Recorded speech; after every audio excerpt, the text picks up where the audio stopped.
This is Conversations with the Monk Dude. My name's Atiba. You may know me as Akhilesh, and I'm actually Dada's assistant. I'll be filling in Dada's role today as the interviewer for his special occasion, his 60th birthday celebration. And Dada will be the one in the hot seat answering some questions on spiritual meditation. So Dada, first off, congratulations. Happy 60th birthday. I don't make a big deal about my birthday. I mean, I haven't really had a birthday cake for years. It's no big deal. Like, you know, as you start getting older, they go by more and more quickly, or they seem to. Mm-hmm. But you know, I thought since it's my 60th, it's a big round number. So what happened is I'm staying with some friends, and their daughter, she's 8. She got all excited because you know how kids are about birthdays, right? Yeah, it's a big event. Yeah, right. So she made a cake, and it was it was a really good cake. It was because, and I don't eat sugar, so they used maple syrup, and which made it really extra nice. And then she attacked me with a balloon. We had a big balloon fight. It was really fun. Awesome. So you had a great birthday. Yep. Kids always make birthdays better. Nice. So since we're on the topic of birthday, I know 60th is a huge one. That's something that is amazing, especially considering how many years you've been practicing meditation. But just wanted to start and see if you have any other birthday stories, maybe some memorable moments that stand out that you want to share with everyone. Sure. I just got a message from my older brother, actually, and there's something he told me quite recently. So the date of my birthday is November the 5th, that's yesterday, and the year I was born is 1955. So, and that was in New Zealand. Now, there's a couple of funny things about that. Well, one is that, you know, if you've ever seen the movie Back to the Future, and they have this time-traveling car, the DeLorean car, a silver one, and there's a big, you know, special effects, 1980s style, and they go back in time, and the clock on the car shows the date that they're going back to, and they land on the 5th of November, 1955, the day I was born. So when I was watching the movie, which was a while ago, I thought, okay, that's pretty fun, that's pretty weird. So that's about the only famous thing that happened on the day I was born, I think, and it's not even true. I mean, it's a fictional event, so that's about how important that was. And then the other one, which is similarly fictional, when I was born, my next older brother, Christian, he was 3.5, and he only told me recently that he's now 5th of November in England and New Zealand and some other sort of British colonies is fireworks day. It's like the 4th of July in the US, and they're celebrating some pretty grim piece of British history where a Protestant revolutionary, no, he was Catholic, sorry, he was trying to blow up the entire government. He put barrels of gunpowder throughout the entire Parliament building in London, and they were going to light it and blow up the whole government. But then he got caught, and then he was killed in really nasty ways. So the British have been celebrating this ever since on the 5th of November. And if you saw that movie V for Vendetta, that's all around that. Okay, so it all comes out of that story. So the 5th of November in New Zealand, everybody is letting off fireworks all night. My brother thought that the fireworks were because I had been born. And he just told me this a short time ago. So that was pretty funny. Of course, I didn't have a clue what was going on at that point, and I never developed that particular delusion, perhaps thankfully. That'd be great. Your brother thinks every year that there's fireworks just for you. Well, I don't know how long he continued thinking about that, but certainly the first time. Nice. That's good. So that's about everything interesting about my birthday. But yeah, we're actually going to talk about something a little bit more useful for people, which is, you know, answering questions about spiritual meditation, I think. Yes, I think this is a great topic because I'm a new student. I met Dada earlier this year in January. I discovered him through the website online. I saw that Dada has a TEDx talk. It was really something that inspired me. I think everyone should check it out. After that, I saw Dada's book. He has a book called Close Your Eyes and Open Your Mind. It's a very accessible book to spiritual meditation. It's actually subtitled A Practical Guide. So it's something that got me inspired and able to understand meditation from the beginning.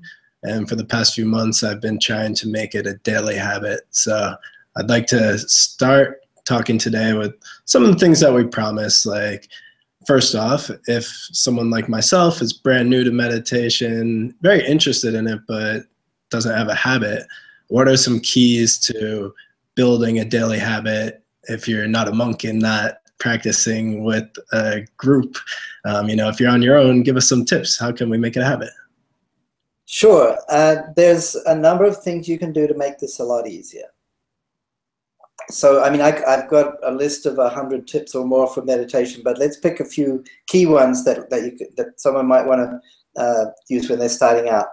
So the first thing is, I think, to really try and find some good instruction, or at least good information initially. Mm-hmm. So, learn a little bit about it. I remember when I started out, I was fascinated by the idea of meditation, but I didn't really understand what it was. And I read some very good books. In a way, I was lucky, because in those days, in 1975, when I started doing this, there weren't very many books available compared to now. You go into a bookstore where there's at least some books on meditation, and you've only got 20 to choose from or something. Now you've got 2,000. So it's very confusing. But my tendency is to go towards the traditional sort of source material, because most of those 2,000 books are derivative. Mm-hmm. They're all just interpretations of various kinds of older scriptures and teachings. So I'm, in this regard, I'm a bit of a traditionalist. I like to look at, the old traditions and see the methods that have been really tested over the centuries and see what they have to say about it. And of course, you're reading interpretations. That's understood, because most of these books are, a lot of them are still written in modern times, and you probably can't read the original Sanskrit. But still, I like to, have it close to the source material. So, inform yourself a little bit. And of course, there's a ton of information about this available on the web and in books and videos and so forth. The next thing I think is to try and find someone who can guide you, a teacher. And again, it can be online, like, we're teaching online a lot. I do a lot of live teaching, but also through books, webinars, courses, and so forth. Oh, some sounds like thunder going on. Yeah. And but it's good to find a teacher who can really help guide you. And if there's a meditation group, the third thing I think, if there's a meditation group in your town or nearby that you can get together with other people to meditate. That can make all the difference, because you get the kind of support of the group. You realize you're not the only one who's doing something unusual like this, perhaps. And again, that's changed a lot since I started. When I started out, I felt like I was the only person from my particular planet somehow. There wasn't anyone else I knew who was practicing this. So I was very happy to find a group. That took me 6 months. Now, there are probably 25 free meditation groups within driving distance of where I live. Mm-hmm. So, try and find a group, meditate with other people. I guess the third thing is kind of personal. It's really a matter of commitment. Once you've informed yourself a bit and, really say, okay, if I want to get results from this, it's like learning anything. You're going to get the benefits if you practice and commit yourself to a daily practice. And this is, the sort of learning psychology has shown very clearly that a little bit every day, when learning something like this, or whether it's a language or a musical instrument or something like meditation, any kind of mental discipline like this, a little bit every day is the best way to start out. So I really recommend people, really commit themselves to a small amount every day. Have some regular instruction. meet with the group regularly. And the last thing I think that's very, very helpful is to use some kind of spiritual music or chanting to help put yourself in the mood. So that when you sit for meditation, you haven't come straight out of your everyday, busy, maybe a bit anxious, restless mind, and suddenly you're supposed to be calm and meditate. The music can act as a transition to take you into the mood, change your emotion, and sort of set the background, the emotional background for your meditation practice. So I always use music in my workshops and all my training and courses and my own meditation as well to create the mood for meditation. It makes it a lot easier. Yeah, that's great. I think that last point was huge for me personally. The music just totally transitions and shifts your mind, and like any music, it just changes your mood instantly. So I think that is one of the biggest points, because the next question was going to be tied to that. I know mindfulness is a big term right now. It's a big buzzword. A lot of schools are focusing on it, corporations. The most basic meditation that as a new person I would come across on the internet just really focuses on being mindful or using your breath as a tool to be aware. And it's very simple, where if you have nothing but yourself, your breathing, sometimes you get caught up in your thoughts and you're not really sure if you're doing things well, if you're getting any feeling out of it. So just wondering how you would describe your practice and how it is set apart from a basic mindfulness practice. Sure. So yeah, as you say, mindfulness has become very popular. It definitely has an effect if people practice it regularly. I mean, there's been so much research into this in recent times, especially since they've developed some of the more advanced technologies like fMRI scans, where they can really measure which parts of the brain are active. They can measure brain growth and a lot of very close-up stuff that wasn't possible until recently.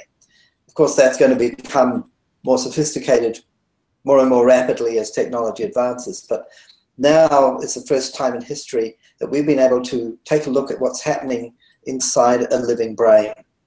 And what's been demonstrated very clearly in more than 1,500 experiments that I'm aware of is that mindfulness meditation practice, which is the main technique that's been studied. There have been studies of other techniques, but mindfulness meditation practice, clearly makes people less stressed, or it helps them respond in a less stressed way to stressful situations. So it's not that you don't experience the stress, but it's your response that makes all the difference.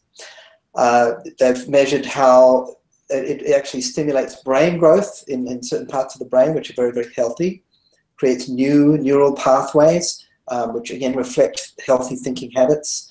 The whole thinking slows down. And there's some very sort of dramatic images you can see of the same individual's brain before and after meditation.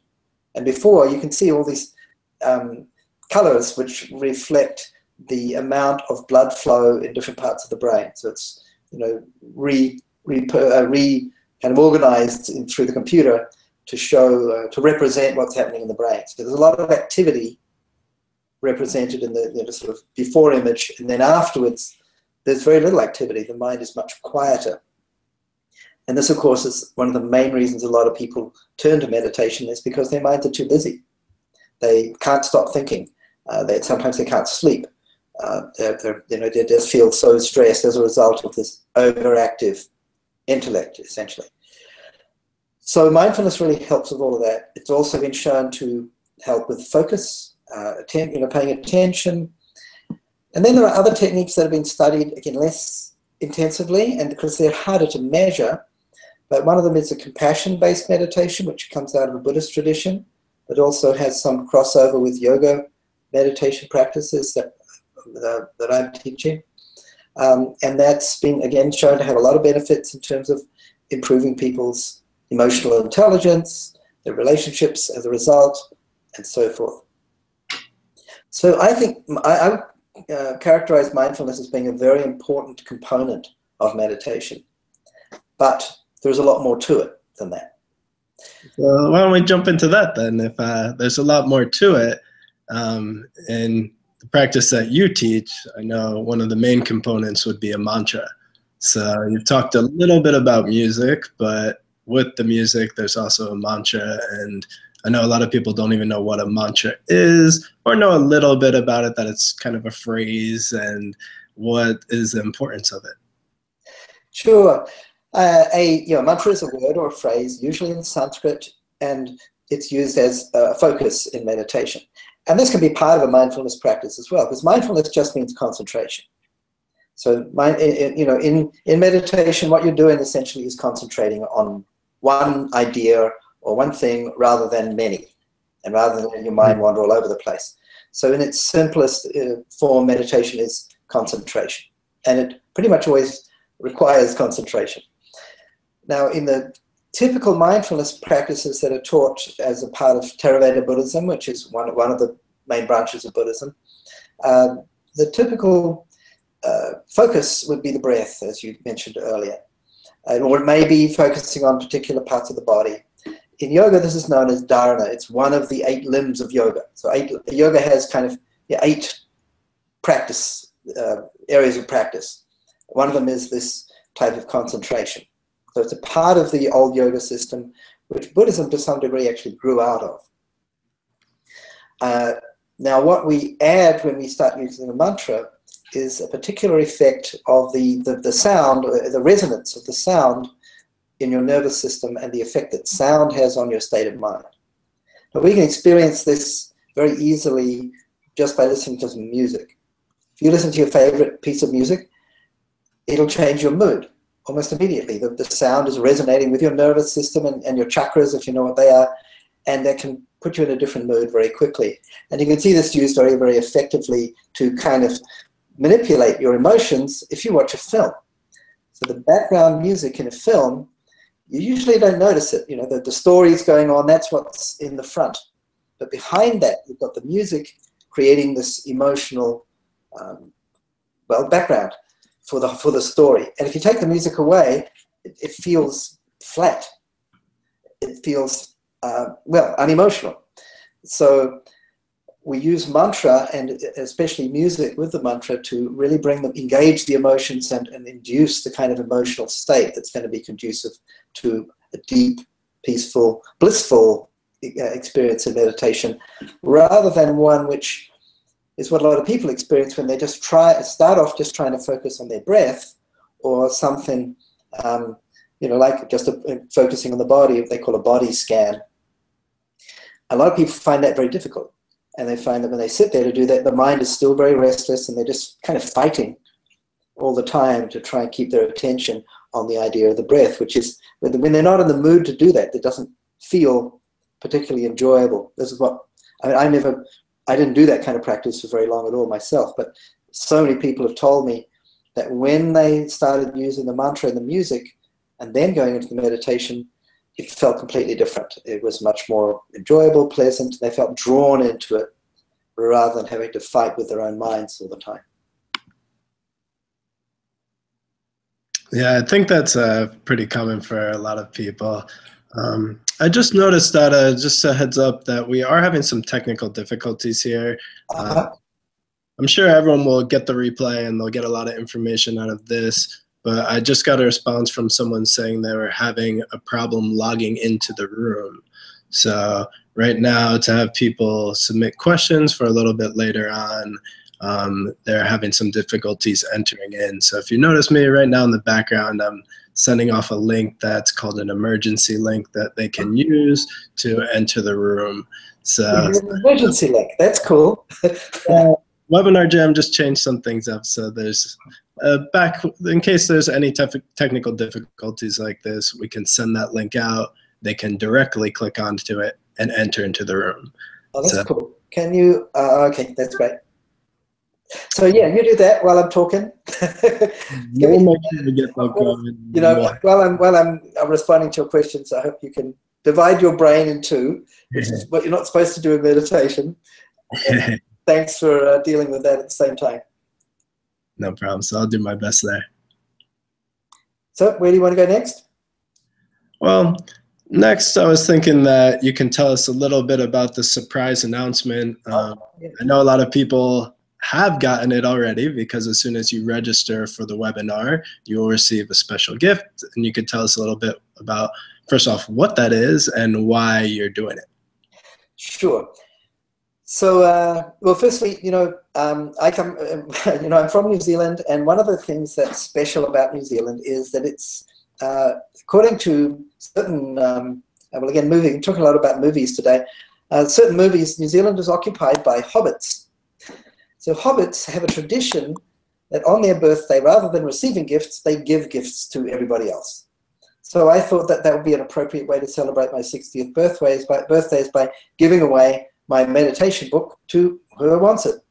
So we've given away more than 115 copies, I think, just people who registered for this event. Mm-hmm. And really why I'm doing this, okay, I mean, it's sort of just a kind of fun thing to do on my birthday, but I have a slightly more serious reason. I wrote this book, the initial version of it, oh gosh, I think it was in about 12 years ago. It's now in its third edition, and it's in 13 languages. 11 of them have been published, 2 more in the pipeline. So, and it's used all over the world by teachers like myself in our tradition and the Ananda School of Meditation. It's used as a teaching tool and the students' kind of guidebook. So I thought, the reason I wrote the book is to help people get started in meditation, and it's helped a lot of people to do that. I thought, well, why don't I just make it available for free as an ebook, so it doesn't cost me anything at least. And from now on, at least for the till I change my mind, which I probably won't, people can get it free just by signing up to my mailing list on my website or for events like this. So I really wanted to get out to as many people as possible. This is just the English edition at this point, but we might start doing the same with the Portuguese edition. I was just speaking to the people who handle my publications in Brazil, and they want to do the same there perhaps. So it's a really nice way, from my perspective, of introducing people to this practice that's given me so much, and it's a great stepping stone for them to start developing their own practice. Awesome.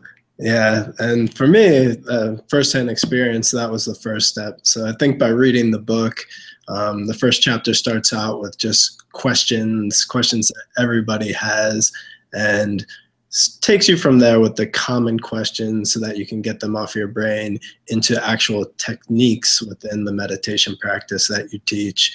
So I guess we could jump into a few questions about the actual content of the book then and see.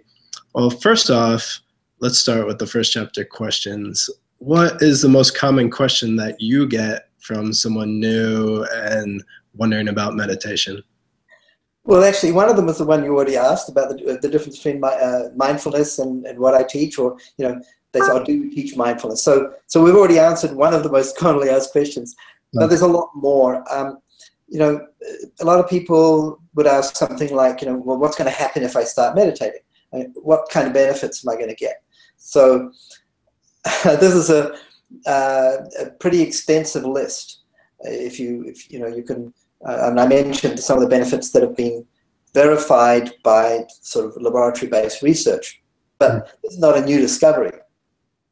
People have been experiencing, subjectively, the benefits of meditation for more than 7,000 years. The first yogis who developed meditation did this around, about 5,000 BCE. So people have had a long time to test this and find out what happens to their minds and their moods and their health as a result. So the list of benefits is huge, and it begins with all of these stress-related illnesses and avoiding stress-related problems. So again, some of the things we've looked at, well, things like high blood pressure. I mean, I've had people referred to me by their doctors because they've got high blood pressure and the doctor knows that meditation will help them, but they don't teach meditation, so I get referrals like that. So a lot of physiological symptoms, And of course, if you have, if you reduce high blood pressure, then that's, you're much less likely to have a heart attack or a stroke. So it's pretty serious stuff. That's some of the physiological stuff, and there's a whole lot more of that. It's, relaxation related. But it goes a lot deeper than that. One of the things that excited me most that I discovered unexpectedly when I first started meditating was that it seems to enhance creativity. Now, this is my personal experience, and there are others who have had the same experience. There isn't much research into this yet, but there is a study that came out of Leiden University in Holland, or the Netherlands, and their conclusion was that certain types of meditation technique definitely enhance the creativity, or give us more ideas, make it easier to tap into whatever sort of level of mind creative ideas come from. And this is not very surprising when you think about what a lot of creative individuals have already reported about how they get into the right mood. I mean, typically, poets and writers and musicians and painters and maybe scientists, they report that when they get their ideas, it's usually when they're relaxed. Maybe they're walking in the forest. Beethoven used to go and walk in the forest, and that was where the music would come to him spontaneously, and it would well up in his mind, and he'd go home and write it down. So it wasn't when he was sitting down at his music writing desk and trying to think of a tune. It's when he's relaxed and he's in this mode that the ideas can come to the surface, because the surface is calm. So that calm state is very much related to creativity and the birth of ideas. And there are many, many stories like this. So many people report actually getting ideas when they're in the shower. This is very common, right? Because you're in the shower, you're free. It's kind of pleasant, unless it's a really cold shower, but a warm shower, something like that, feels good, you're relaxed. Nobody can bother you, nobody can call you on the phone. You're kind of in a pod, pleasant isolation pod. Yeah, and that's why people feel comfortable singing in the shower. Exactly. You don't have to bother what anybody thinks. This is actually a very common thing, that ideas come up in the shower. And it's because you're relaxed. You're not feeling anxious. You're in that mode.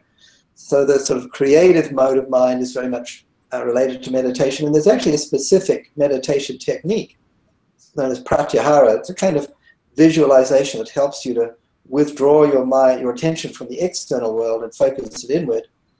This specifically helps us to get access to the level of mind. In Sanskrit, it's called the Ati-manas kosha, which sounds a bit mysterious, but you can say it's the first sort of level of intuition. And my experience was that when I started meditating regularly, and I was already a musician. I had already been a musician for 14 years, 16 years at that point, because I started playing piano when I was 4. But I found that my experience of writing music, playing music, writing poetry was completely transformed. It was dramatic.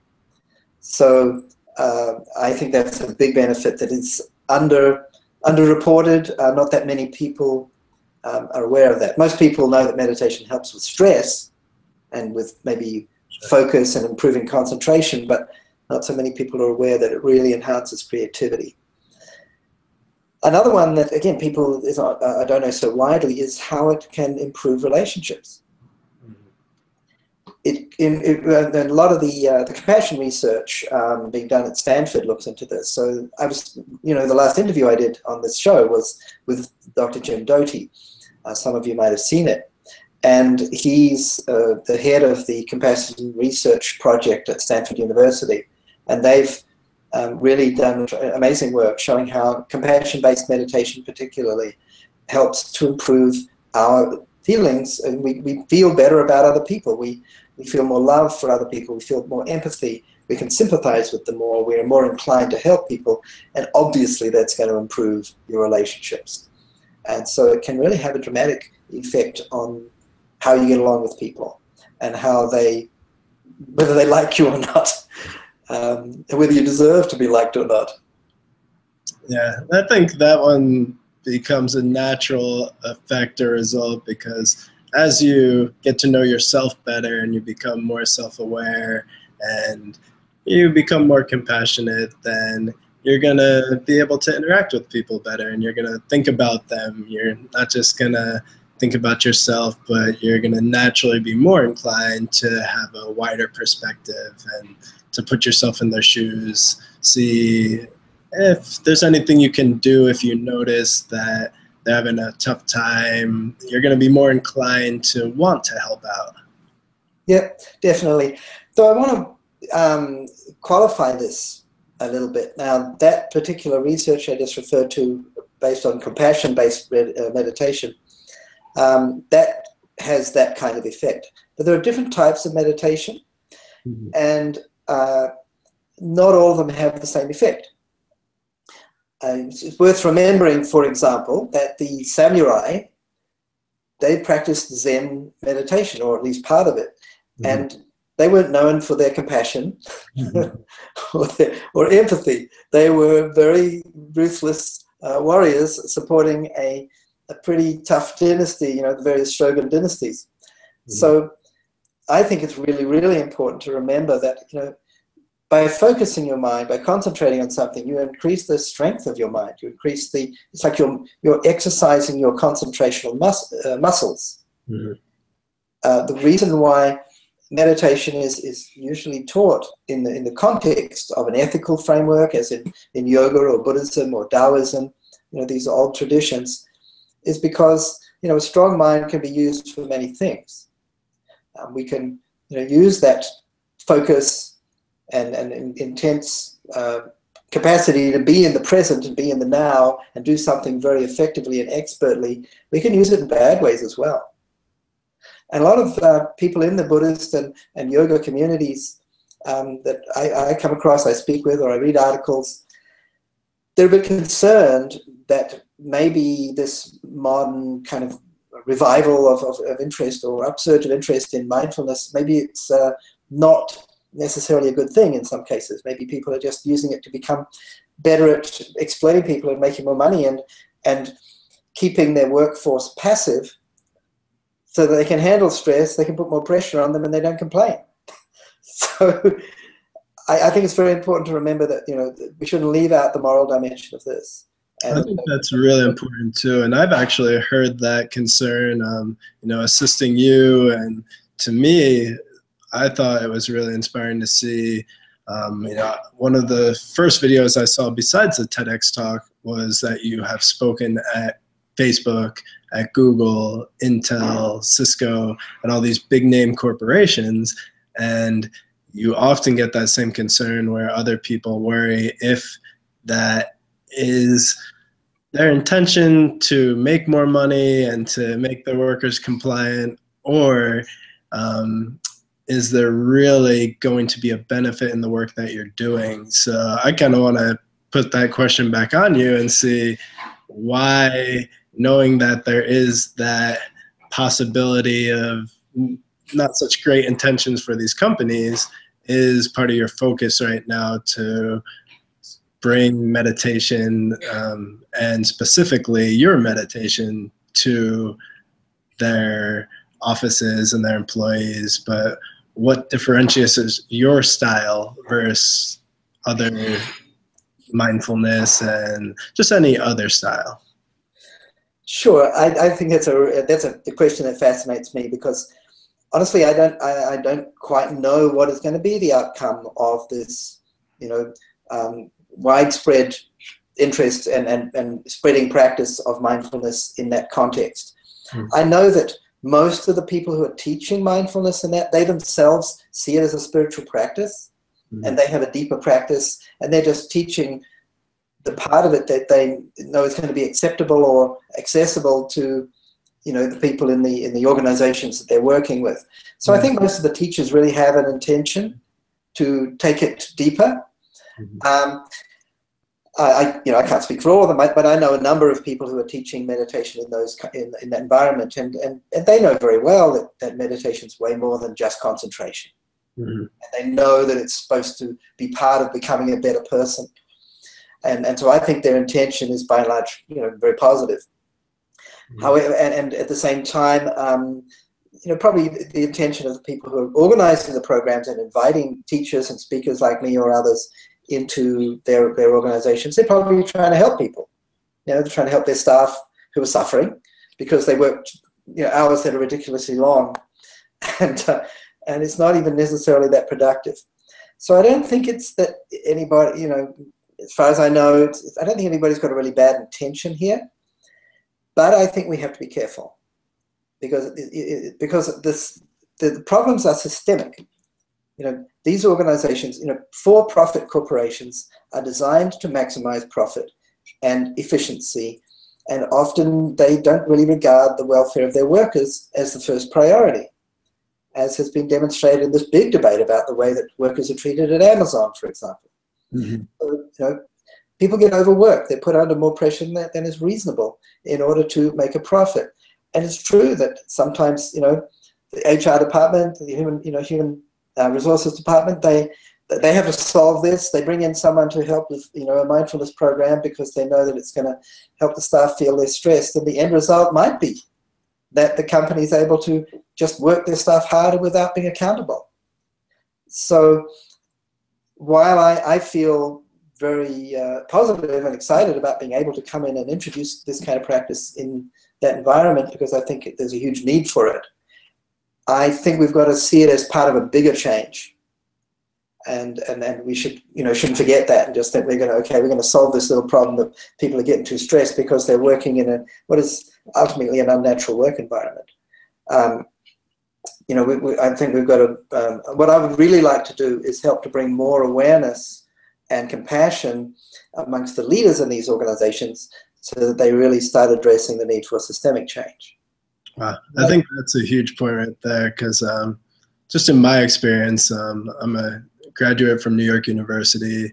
I studied economics and business. I have a ton of friends in New York still who work on Wall Street. And in the past few years, with all the criticism, people who are removed from that industry tend to think that everyone's evil, everyone's greedy, they just think the worst, when I've seen from firsthand experience that these people are people like you and I. Most of them are great people and very talented people, very compassionate people. But like you mentioned, at the top of the organization, at the CEO level, at the highest level, their pressures are to further the bottom line, and they are a little bit disconnected from their workforce. So I think personally what you're doing is extremely valuable to all of the employees within these companies and extremely valuable overall. But I think you're right that to get the biggest amount of change, we need to reach the top people. Everything comes from the top. So the CEO or the one or two people who are in control are ultimately going to be the ones who need to be more compassionate and have that change start from the top if it's going to really make the biggest impact. Yeah, and I think your question about the type of meditation is really critical. That's why the meditation that I teach, the kind of focus that people are using together with the mantra it's based on love. It's a meditation on universal love, and it helps to induce that kind of feeling. If someone does this kind of practice over time, they can't help but feel more empathy and compassion. That's the effect of it. Now, it's not necessarily the effect of all types of meditation. So that's really one of my key motives in trying to introduce what I call spiritual meditation rather than just mindfulness meditation. Because a mindful practice by itself, outside of its moral context that it's usually taught in the Buddhist or yoga traditions, can be used in different ways, as I said. Whereas a love-based, a meditation is really focusing on our connection to others and our universal love, and that is by its nature going to help people to become more compassionate. And I think the same is true of compassion-based meditations out of the Buddhist tradition. So I think the focus, the way that you're pointing your mind when it is concentrated is critical in terms of the long-term effect of the meditation practice on your character.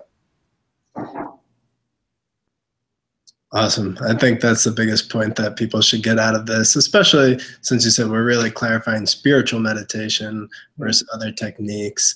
Um, and I think at the end of the day, if you're going to choose any goal from your meditation, you get the most out of it when it is tied to compassion or to love. Because when you take that away and you focus on just becoming more concentrated and better at work and able to make more money, then you're still going to have to deal with all those other problems that come along with it. You may become more skilled in your specific niche, but you are going to struggle in your relationships with others. You are going to struggle feeling that you don't have enough money and you need more, and you're still going to be stressed out and have so many other negative consequences, where if you change that and your focus from the beginning is on compassion, on love, then those feelings naturally eliminate the stress, the worries, the feeling of not having enough, the feeling of needing to be better than others. I think it starts with that seed, and that's what I've noticed in learning under your practice so far. Well, yeah, that's been my experience as well. I mean, when I was talking earlier about the benefits of meditation, I only mentioned 2 or 3. For me, the big one is that it makes you, well, one of the big ones, it's made me happier. as you're indicating, if you're tapping into the source of love inside yourself, then you feel fulfilled, and you don't feel like you have to get more and more money or more power, or sort of prove yourself by always competing and being very perhaps aggressive in the way that you compete. A lot of people are driven to actions that are maybe not very social or not very good for the community out of ambition. And it's just to try and satisfy some inner emptiness. If you can satisfy that emptiness, or you fill it with love through connecting to the love within you, then you're not going to behave like such a jerk. It's, you tend not to, at least. It can really help. Yeah, it definitely has. You don't know me before I started meditating. Some people you'll be scared now. Yeah, but I guess I just wanted to let you know we haven't been able to resolve the problems. This replay will go out, and I apologize to anyone who was not able to get on with their question today. But I think that you've covered a lot of great stuff so far. And I wanted to wrap it up with 1 or 2 more questions, and we can always come back to this. Dada and I are brand new to this. I'm his assistant, so I will take full responsibility for the technical difficulties today. And I'd love to really see a lot more of the question and answers in the future, because in the past shows, that's been what's made it amazing. It's just getting random questions from people and seeing you answer them on the fly. I'm not really much of an interviewer myself, so I'd like to save the time, and we can do that on a follow-up to make sure that we do get everyone's questions, which we plan to do going on in the future. So maybe a few times a month we can get into that. But you kind of just went into a different topic about how you have been happier, and you are not, you don't, I guess, regret the decision to become a monk. You didn't go off and want to, I know you are a musician, and maybe it would have felt great to achieve some rock star status or other titles. So just on the theme of it being your 60th birthday, we could leave it to you, but how many years of meditation teaching that is. What are some thoughts on that? What have you really cherished about this compared to other paths that you could have taken? And just some final thoughts on all these years of meditation. How's it been? Why do you love it? Why are you still doing it today? Sure. I think the single best decision I made in my life was to follow this path. I had other things I wanted to do. As you indicated, I wanted to become a professional musician. That was my ambition at the time when I stumbled across the whole idea of meditation and spiritual practice. And even after I started meditating regularly myself, and it really became part of my lifestyle, I was still thinking, okay, I can keep doing this and and be a professional musician. But I think for me, that would have been a really bad choice. I'm not going to go into the details of why, but I don't think it would have made me happy.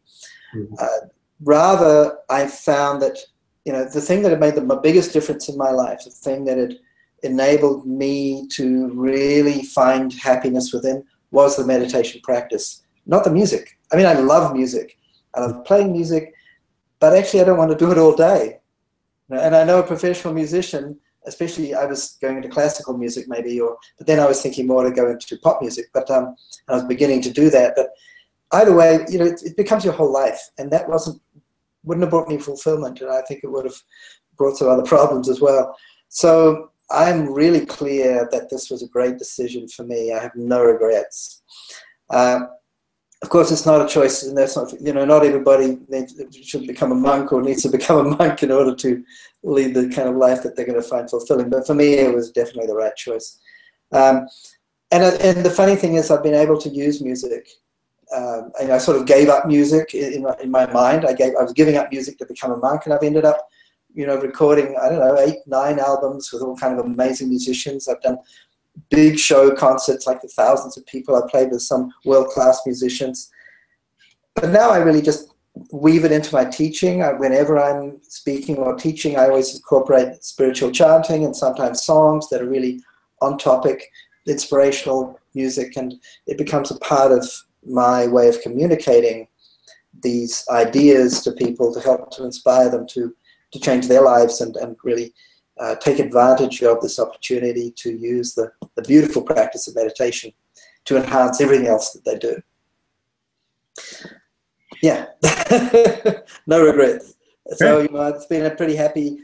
It was 40 years. It's 40 years since I learned meditation, just over, and I became a teacher. Officially, I was ordained as a monk in 1979. So that's 36 years or something.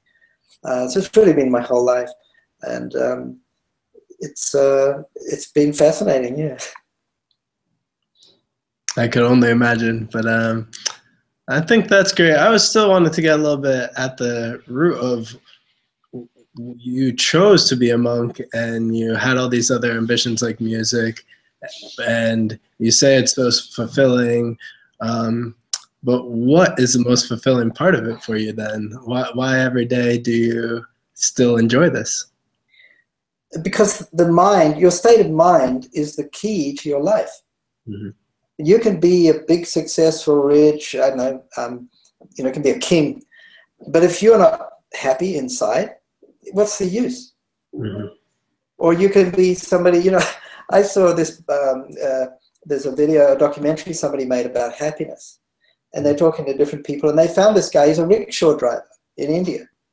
Mm-hmm. And they ask him, how do you feel about your life? He says, I love it. I'm so happy. I've got this wonderful family, and you can meet his family and his kids. The guy is really poor and lives in a slum, but he's happy. Mm-hmm. That's what matters, so, I think it's, the primary thing is your own state of mind and what's inside. And the problem is, in our culture, we're kind of indoctrinated to think that happiness comes from outside, which is a really stupid idea, because it's 30 seconds of thought. We'll tell you that it's impossible. Mm-hmm. It's obvious to see that you are very happy, and that's why I like to keep prodding at it. I also wanted to point out, I guess you're a little too humble. But you also have reached so many other people, and I'm just that gives me huge fulfillment. So I sort of figure, really the key thing for taking this sort of making this difficult choice. It was a very difficult choice for me. At the time it felt difficult. Looking back, I think, obviously, no-brainer. Yeah. But when you're in the middle of it, it's really hard, to sort of feel like you're giving up your country, your friends, your whole life plan, your idea that you're going to go on and be a musician, and you're going to have a family and children. I gave all that up. And at the time, it was a very, very difficult decision. But the driving thing was, I thought, well, what's the most valuable thing that I can do with my life? How can I help the world and other people in the most effective way? And I couldn't come up with a better answer than to say, well, propagate this, teach what you've learned in this spiritual practice, and not just the meditation, the whole lifestyle that surrounds it, so that it becomes a holistic, really wholesome system of becoming a better person and a happier person who's able to give more back to the community. It's couldn't be more fulfilling. Awesome. That's the answer that I was looking for. And I was able to satisfy you. And also, you mentioned first you thought you may have been giving up family, your country, but I've noticed that now you have family in many countries all over the world. Just seeing your Facebook yesterday on your birthday, you have people congratulating you in every different corner of the world. So it seems like you've actually gained much more than you could have ever have given up. Oh, absolutely. But, you know, when you're in the middle of something, when you're young and in the middle of that, I have no idea what's going to happen, you know. But yeah, I have a rich, amazing friends and a lot of people who support what I'm doing, and I'm very grateful for it. It's great. It feels great. I had this little kid, an 8-year-old kid, make me a birthday cake yesterday and attack me with balloons. You know, I don't have to worry about being lonely. That's for sure.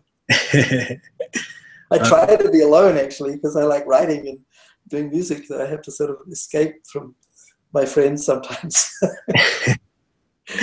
Well, I'm sure all your friends are going to enjoy this when they get the replay in their email. And I really look forward to seeing the questions that they have. So we can start to collect them through email, and then we can make sure that this is working better next time. And we'll do a quick section. Let's do that. Maybe we can do do a replay next week because it's a pity that we couldn't have everybody online that wanted to be. There's more than 100 people. Maybe we can do it again next week and include everybody this time. Yeah, so that sounds great. We'll wrap it up here. I just want to say one more time, happy birthday.